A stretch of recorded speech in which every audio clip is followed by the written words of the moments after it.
Let's go. Time to grind, get inside your mind. Yeah, we working overtime. That's the only way to climb. We gon' make it in our prime. Signing on the dotted line, cashing checks left and right. That's the way I'm living life. I feel alive when I got a goal in sight. Chip away, I gotta fight. Ain't nobody else in sight. Man, I think I see the light. Yeah, that shit is so bright. Follow me, I got the guide. See you on the other side, son. Ain't nobody know what I've been through. What is going on, everyone? And in this video, I'll be giving you my UFC Nashville, Tennessee main card predictions for the upcoming event taking place this Saturday, August 5th, 2023. Cory Sandhagen taking on Rob Font in the main event in a catchweight bout in a fight where Cory Sandhagen was supposed to be taking on Umar Nurmagomedov, but unfortunately he had an injury. So we go with Rob Font, which I think might in turn be a better stand-up battle. We'll get to see some action going on there. So I think Nurmagomedov probably would have try to grapple him, see if he can grind him out, and Cory Sandhagen would have made it very tough and competitive, but I don't think it would have seemed like a back and forth technical stand-up fight, and I think that's what we're going to get now. Co-main event, Jéssica Andrade taking on Tatiana Suarez. It's pretty okay. Rest of the card's pretty good, but that main event I think is the standout. So last event, UFC 291, awesome event, great event, really good one. Blachowicz versus Pereira. I think I was expecting someone to get finished or just a little bit more damage. I thought it was going to be a little bit more back and forth, but it really wasn't. I think both guys kind of gassed out a little bit, especially for Blachowicz, and then split decision. And, you know, whether or not Blachowicz won or not, or lost, whatever. At the end of the day, Pereira wins. So move on to the next one. And I did pretty well on that one, so let's keep that going, see if we can get some good picks in here. So with that being said, let's go ahead and jump right in to the first fight. In the first fight on the main card, we have Ignacio Bahamondes, 14-4, taking on Ľudovít Klein, 19-4-1. So right away, I think on the feet, Bahamondes is going to be the better striker, more aggressive, putting together like a lot more combinations, going to the body, utilizing a really good jab, great kicks, patient. He's aggressive, but he's not just wild brawling style, where I think someone like Klein, he's probably going to want to try to brawl here. He's going to want to get the takedowns, and I think Bahamondes is going to make it hard for him to get the takedowns. He wants to keep the fight standing and then keep the pressure on him and just kind of piece him up. Klein is tough, so I don't really expect to finish here. I think obviously Klein could catch Bahamondes and vice versa, but overall I think it's going to be a pretty good back and forth fight with Klein trying to get it to the ground. And even if Bahamondes does get taken down, I still feel like he's going to be able to get back up and then get back on that horse where he's popping something at him, hitting him with the volume. And I think it's going to be one of those fights similar to when you look at Bahamondes' other fights, like 99 significant strikes to 42, 126 to 48, 105 to 55. I think it's going to be kind of like that. I don't see Klein matching his volume, and so I think that's going to end up losing. He's going to end up losing a decision that way. So Bahamondes, very good. He's young. He's going to obviously keep evolving a lot more. Klein is tough, so I think it's a pretty good matchup. I just don't think Klein's going to have all the answers for him, and Bahamondes will be able to kind of overwhelm him. And at the same time, too, both guys have, I would say, good cardio. I think Bahamondes definitely has pretty good cardio. And when he gets in close, he can trade. Now, he has to be careful because Klein's going to be able to land some big knees and go for the elbows inside the clinch. But still, I think Bahamondes overall will be able to get defend the takedowns and just kind of pull out a decision. And it'll be a good fight for him to get under his belt. So I'm going to go Ignacio Bahamondes to defeat Ľudovít Klein. I'll take him to win by a decision. In the second fight on the main card, we have Tanner Boser taking on Aleksa Camur. 20-10-1 for Boser, 6-2 for Aleksa Camur in a light heavyweight bout. So this is going to be Boser's second fight inside of the light heavyweight division. I think at heavyweight he was struggling, just wasn't the bigger guy, and just didn't carry over really good power in that division. I mean, he took out OSP, but I think OSP is kind of on his way out a little bit. Low volume fighter. He does have good boxing, but he definitely tries to pick his shots here and there, and he can be tagged. Boser can be tagged.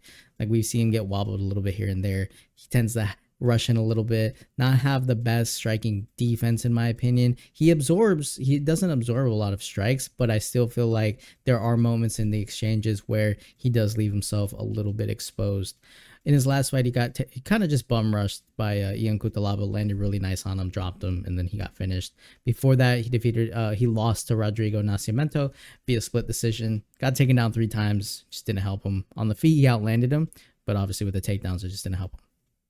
And so that's the biggest thing for me too, is Boser's ability to get back up and do something. Because when he gets taken down, he kind of gets stuck. It's just not a good look for him. And that's how you end up losing these unanimous / split decisions against guys who are just going to be able to have that better control on the floor. So Boser, hopefully he's working on the takedown defense, because I do think Aleksa Camur is going to try and take him down. At the same time, we also don't know what he's learned in the past 2 years, how he's looking, what he's been doing. He probably wants to get in there, get active, dominate this fight, and move on to the next one, because having a 2-year layoff in a division that at this point could be anyone's division, if you get some wins together, you want to go ahead, get back in there and start working. So Camur, I expect to be pretty aggressive in this one. He came off that fight in his last one against Nikolai via split decision. He lost it, but he outstruck him 102 to 71 significant strikes.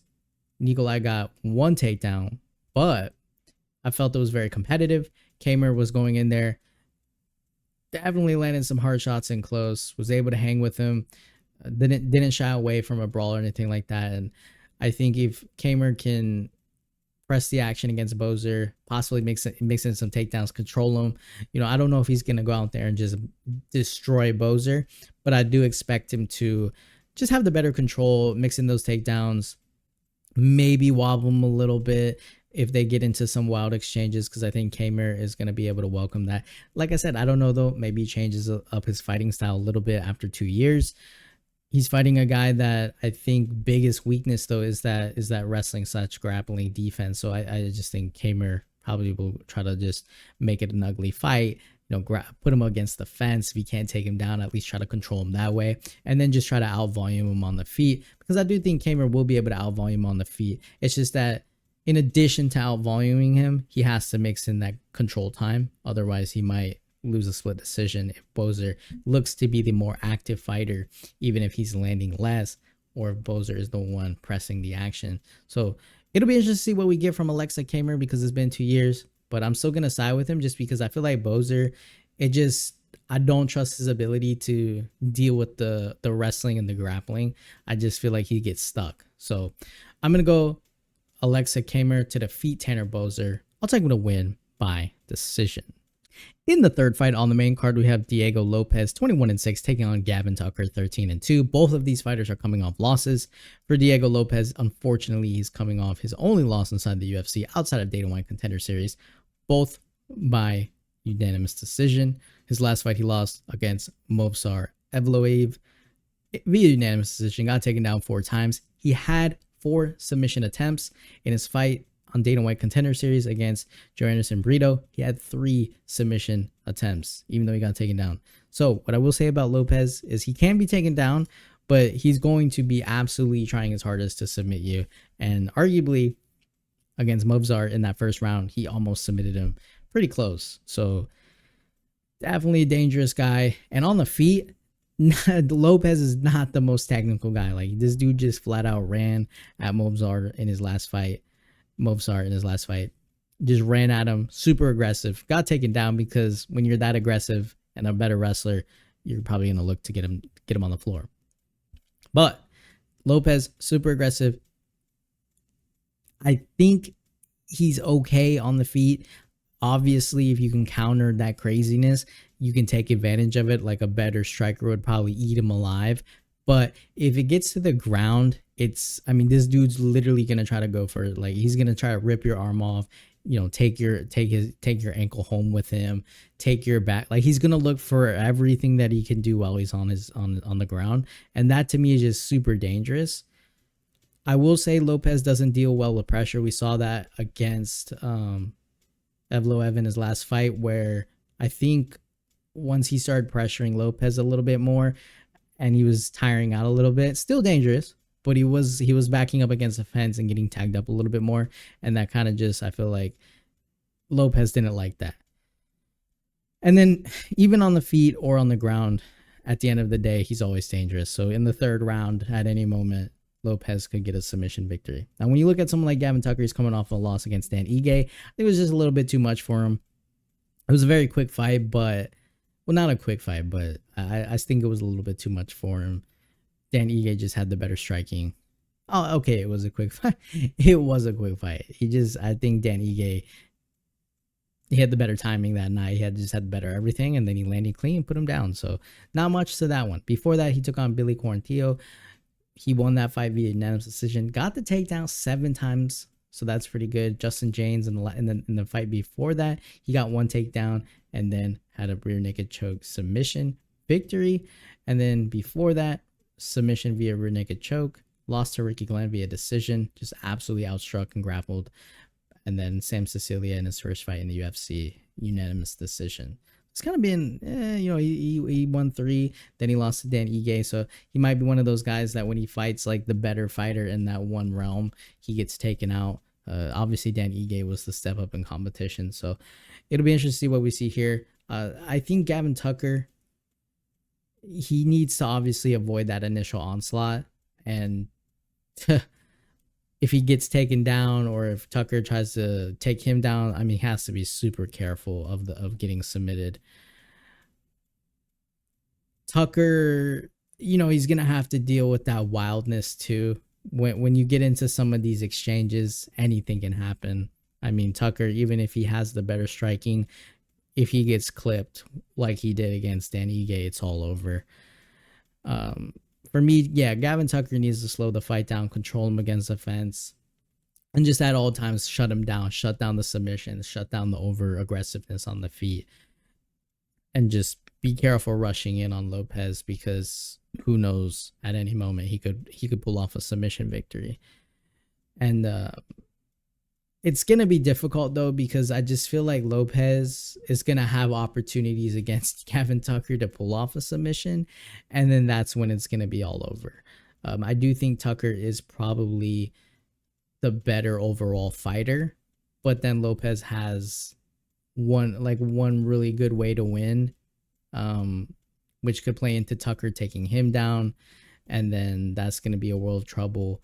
And then obviously on the feet, if Lopes is able to be the aggressor, even if it's ugly, he might be able to clip him. And I just think like that ability to constantly look for the kill, I'll take that any day. So for me, early on, this guy's going to be a problem to deal with. And Gavin Tucker, I don't know, it just scares me a little bit, especially because of the size advantage. I feel like Lopes is going to be a lot bigger than him. So, I mean, if he's able to get a hold of him, I feel like he's going to submit him. And, if they go out here, Lopes clips him, Tucker falls on the floor. I mean, I just see Diego Lopes locking in a submission. So, and even if it's the opposite way around, where maybe Tucker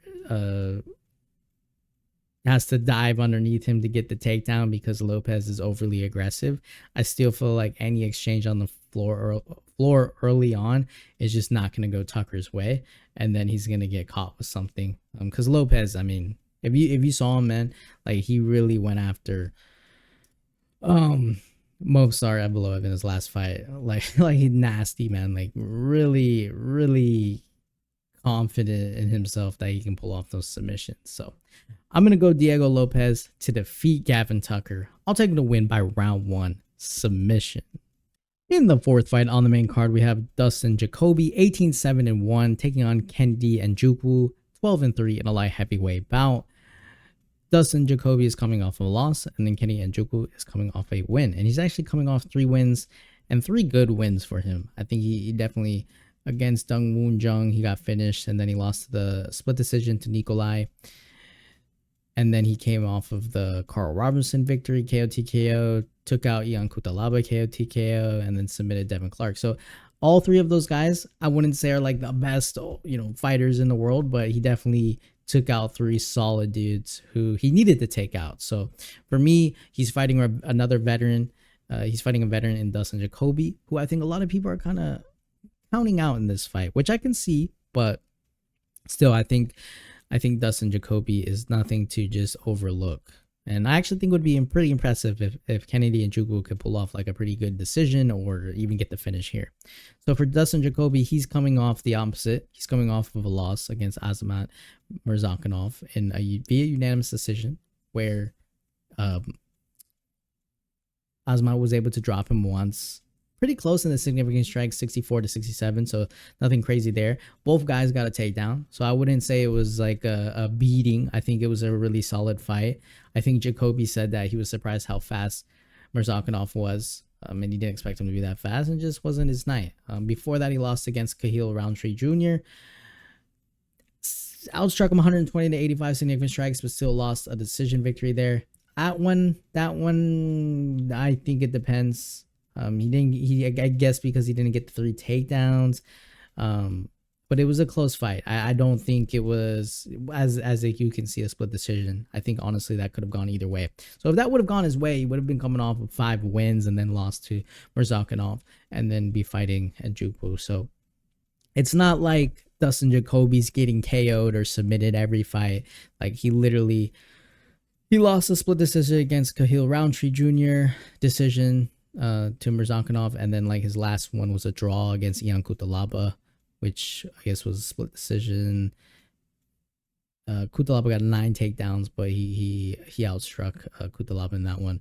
And so yeah, he hasn't lost via submission since January 28th, 2012, but obviously I think he was outside of the UFC, so he came back. But again, like I said, he's not getting KO'd in his last like 6 fights. So you know, he's not one of these guys who I think Nzechukwu can take lightly. For Dustin Jacoby, I think he puts up pretty good volume. I think he knows how to box obviously with the kickboxing. A better wrestler is going to be able to take him down, but I think he can also handle himself in the wrestling / the grappling. I think he's definitely got a lot better. So it'll be interesting to see if Nzechukwu tries to clinch with him, do any of that kind of work with him. I do think it's going to be hard though, because I think initially Jacoby's going to want to piece him up from the outside, just fight like a kickboxing match, right? Use the good leg kicks, the front kicks, elbows if it gets in close, just try to out-volume him from a little bit of a distance, and then kind of just see if he can just outland him, outpace him, and defend the takedowns. Now, Nzechukwu, I think, is going to want to get in close. He's dangerous. You know, he can definitely land some big shots. I think in close, though, is his dangerous work. You look at it, landing elbows in close in the clinch, landing big knees in the clinch, pulling off a submission from the clinch position. So Jacoby's not going to want to tie up with this guy too frequently. But if he does, and he defends well, and then when they break, he's landing more volume, I think he might be able to take Nzechukwu those 3 rounds and show him a really good fight. But obviously if Nzechukwu is able to do any devastating damage in that clinch, it could cause a problem. But I do think Dustin Jacoby is a tough guy. Like, you know, I know he got dropped in his last fight against Murzakanov, but he's not getting knocked out. So, and he has power too. Don't count him out, right? So I like Dustin Jacoby, just because I feel like sometimes these veterans, you kind of be like, you know, this guy, he's gonna get taken out, and he might, but sometimes you also have them kind of outworking the younger ones coming up in there and pulling off like a close decision victory. I'm not saying Jacoby is going to be able to just annihilate him, but I feel like if he can probably survive like an initial clinch onslaught or just some big power in close, he can kind of pull off a good decision just by kind of putting more of that veteran skill to the test, where he's able to outpoint him, put up the volume, because it looks like Nzechukwu wants to probably finish him. I mean, that's kind of how he's winning, right? Even in his fight against Darko Stosic back in August 3rd of 2019, which he won via unanimous decision, it was a very low volume fight where Stosic was landing 4 takedowns. So yeah, I mean, I think if Nzechukwu doesn't get that finish early, Jacoby can start going to work and just piecing him up with a variety of strikes, whereas Nzechukwu might look for one shot or try to clinch and close. Just keep him away from you, put up the volume, be a technical fighter, and then pull off a decision. So I'm actually going to go with a little bit of an upset here. I'm going to go with Dustin Jacoby to defeat Kenny Nzechukwu by round 3 KO TKO. In the co-main event of the evening, we have Jéssica Andrade, 24-11, taking on Tatiana Suarez, 10-0, undefeated. It will have been strawweight bout. So we have Jéssica Andrade, who seems to be on a little bit of a decline. I think with her win over Calvillo, Lemos, and Murphy, it was kind of like, oh, you know, she's there. She's not able to beat the top level competition, but she's still there to be kind of like a gatekeeper. Now, when she took on Erin Blanchfield, she got submitted. Dominant submission victory for Erin Blanchfield. We obviously now know Blanchfield's a contender. Then she took on Yao Shonan, and then she gets KO'd. That didn't really anticipate that to happen, but I guess because she's obviously more of a technical striker, not willing to do the brawling thing. But I also think it's more so of Jéssica Andrade sticking to the same kind of style. So when she took on Lauren Murphy, it was like, okay, but Lauren Murphy she's not going to be super relevant in the division. She's like an OG. I don't think she's going to get a title shot, right? So she does that to Lauren Murphy. It's like, oh my God, that was brutal. But that's not a good, that's not a good sign that she's going to go wipe everyone else out. When she took on Amanda Lemos, she got that submission via arm triangle. That was pretty good. But obviously for Amanda Lemos, she comes back and then wins 2 fights in a row and shows that, like, okay, maybe that was more of just her ending up in the wrong situation. If they fight again, maybe something may happen. She takes out Cynthia Calvillo, but when you look at Calvillo, she loses 5 fights in a row. So it's like, is she kind of on a decline right now? And I do think it is, just because of her fighting style. She slowed it down in her fights. The whole like rushing with her, like just wildly rushing with hooks, and then just kind of with her chin out there. And I think the thing is just people are starting to see that more. So when they see these openings to take advantage of that, even if that's ducking underneath all that and taking her to the ground. And I know she has pretty good takedown defense, but some of these better grapplers, these better wrestlers are just going to be able to take advantage of that. And then obviously, if you just leave your chin open like that, Yan Shonan, you're fighting someone who also has power. She's going to be able to take advantage of it. So I think Andrade is still really good. It's just that she's becoming very predictable. And when you become predictable, it's like, okay, either take advantage of you leaving your chin open like that, or duck underneath it, take you down, and try to work you on the floor. Because, yeah, you do have really good power, but you're not like a really good dominant wrestler yourself. Because I think Tatiana Suarez, like, her striking is not going to be anything crazy. We know that. But she's going to be able to control Andrade on the floor. And as long as she just doesn't turtle, which I don't think she will, I think she's going to try to time the over aggression, get her on the floor, and then just go to work. It's just not going to be good for Andrade, because obviously against someone with that elite level wrestling skill, I just think Suarez is going to be better. If Andrade fights an elite level striker, she's going to get taken out. So she can get away with taking out people like Lauren Murphy, maybe get a little bit lucky against Amanda Lemos, take out someone like Cynthia Calvillo. But when she's fighting people like Erin Blanchfield, Yan Shonan, Valentina Shevchenko, Rose Namajunas, Zhang Weili, she's just not going to get away with it. Now, obviously, when she dropped Rose Namajunas on her head, I think maybe she was a little bit, maybe the game hadn't adapted, because the game always adapts a little bit, right? That was 2019. It's like forever ago. Now you get into the 2023, people are understanding like, okay, well, in order to beat you, I just am not going to just wildly strike with you and get overwhelmed. Let me try taking you down, right? And obviously Tatiana Suarez is exactly what she's going to do. I anticipate her to get the fight on the floor fairly quickly. I think she has good cardio to win this fight as well. I think she can really control her on the ground and then pull off a submission victory. So I'm going to go Tatiana Suarez to defeat Jéssica Andrade by round 2 submission. In the main event of the evening, we have Cory Sandhagen, 16-4, taking on Rob Font, 20-6 in a catchweight bout. And this is not the initial opponent that Sandhagen was going to fight. Sandhagen was initially going to take on Umar Nurmagomedov, which I think would have been a lot more grappling. And now he's going to get himself into a firefight in a 5-rounder, most likely, in my opinion, against someone like Rob Font. So Rob Font coming into this fight with a win over Adrian Yanez. And this is I get a short notice fight. So both guys obviously aware of each other, but weren't I don't think Sandhagen was planning for him, but I do believe both guys, regardless, are going to be able to just go at it and throw down, especially if they don't have to cut to the, to a certain weight or whatever. So for Rob Font, he's going off a win over Adrian Yanez in a fight where I just think he showed his greatness in that one. Like, he was actually getting tagged up a bit, but then he was able to fight through that and then take out Yanez. And I think Adrian Yanez just got a little bit overconfident there. And then once he started doing that, he was getting pieced up. And you can't underestimate Rob Font, right? He's gonna go in there. He has nasty boxing, really good power as well. He can definitely hurt you, and he's gonna try to just walk through the punches and get to you and just kind of break you down. And I think that's what he did up against someone like Adrian Yanez, who I think went into that fight. I thought he was going to win that fight, but he was a little bit overconfident.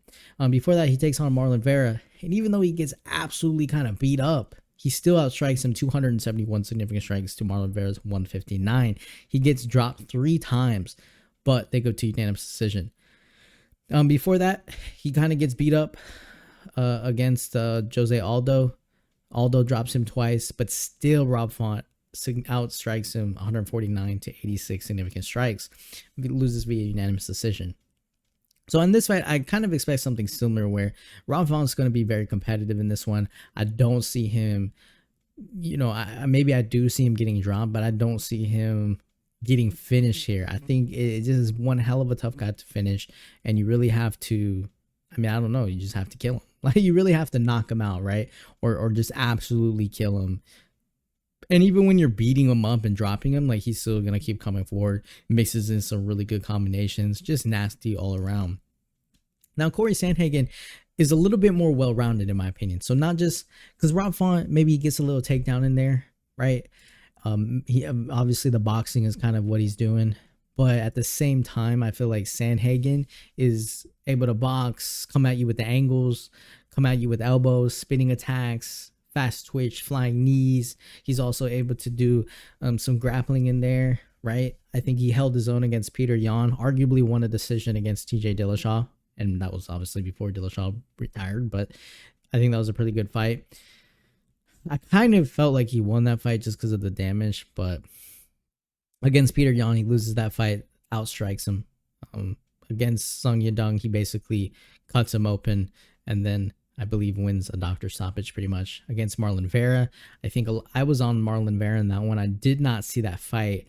I didn't see Sandhagen landing on him 128 significant strikes to 58, and then on top of that, getting 3 takedowns. The way Marlon Vera was putting it together, it was kind of like, I think it would have been a really close fight.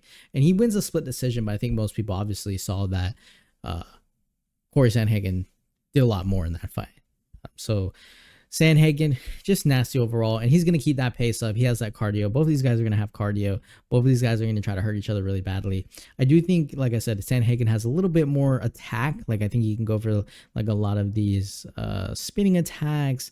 He can possibly try to mix in some grappling, a lot of the leg kicks, go for the head kicks, and Rob Font is going to have to close that distance to get inside, and then that's when he's going to be able to do his best work. And that's not to say Rob Font can't throw his own leg kicks and all that stuff, but I still think Sandhagen probably has a little bit better movement. He'll be moving around a lot more and just trying to mix it up. So yeah, super competitive fight. Honestly, the weirdest thing for Cory Sandhagen was just him getting so quickly finished by Aljamain Sterling, because you see how good he fights, and it's just like, that was unfortunate for him, because if that didn't happen to him, he might have already been fighting Aljamain Sterling again. And obviously he fights Peter Yan and doesn't get that one, but still very competitive. Doesn't seem like he's on a decline. Rob Font too, in my opinion. When he fought Marlon Vera and Aldo, like, even though he got beat up, he was still pushing forward and landing all that he's got. And at any moment you see someone, so then you kind of think like maybe Rob Font's slowing down a bit, right? He's getting beat up a little bit too much. But then he fights an up and comer in Yanez and takes him out, right? Just pieces him up, shows him why, shows him that like, hey, look, slow it down, little guy. Like, I'm a little bit better than you right now, right? Like, don't try to go out here and knock me out, right? So Font's durability too is something to be talking about, because both of these guys have really good durability, but I just feel like Font, man, like he's gone to war, right? And he still is, you can't finish him. It's so hard to finish him. And so Cory Sandhagen, unless maybe he pulls off a submission, which again, I don't really see happening. I just think it's going to be a back and forth fight where Sandhagen is just landing a little bit more of the variety of striking, whereas Font's going to want to do his best working close. And I do believe both guys will have their fair share of moments where they do better than each other, in moments where Rob Font is clipping him inside. Rob Font maybe even tries to grapple with him a little bit. But then Sandhagen's landing some elbows, Sandhagen's getting out of the way, and then coming back with like heavy, quick leg kicks, tearing him up, going to the body. Like, I think it's just going to be an all-around great fight. Both guys really solid cardio, and it might go to a split decision, right? It might go. And honestly, maybe Sandhagen will be the better grappler here because he was training to fight a guy who's probably going to try to take him down consistently. So he might feel a little bit confident that, like, you know, I don't know if Rob Font's going to be taking me down, so we can make this a stand-up fight. And then at that point, everyone wins, because I think it's a pretty good stand-up fight, right? I think it's going to be pretty entertaining. And when you have two guys, and that's one thing about the bantamweight division, is that this whole division is very entertaining. The one thing I will say is just a little bit more Rob Font absorbs a little bit more than Cory Sandhagen. That's obviously to be expected because we saw Rob Font in those two fights, Aldo and Marlon Vera, where he was eating some pretty big shots, and he was eating a lot of shots against Marlon Vera. But I just expect Cory Sandhagen to be a little bit better than him, have the more variety of attack. At the end of the day, Rob Font could clip him, Sandhagen can clip him. But if it goes to decision, I'm going to lean towards someone like Cory Sandhagen. He's hungry. I think he wants to get that title again, or get an opportunity to fight for the title again. Get that rematch against Sterling, if he's still the champ by the time they fight each other or whatever, and see if he can get there. And then obviously for Rob Font, I think this dude is just down to fight. He's looking for a fight. He's coming in there. Why not, right? A lot of the other guys are fighting other people. Go ahead, fight one of the best guys of the division, see what you got. So really entertaining fight. I expect a lot of violence in this one, and it's going to be a split decision, I think. So I'm going to go Cory Sandhagen to defeat Rob Font. I'll take the win by split decision. And so that'll do, guys, for my UFC Nashville main card predictions for the upcoming event taking place this Saturday, August 5th. Looking forward to that main event. Really looking forward to having the fights. I mean, there's the Jake Paul versus Nate Diaz fight. Some WWE action going on in there too. So there's a lot going on. I'm going to look forward to all of it. So with that being said, leave your comments down below. Hit the like button. Hit the subscribe button. And I'll see you guys in the next video.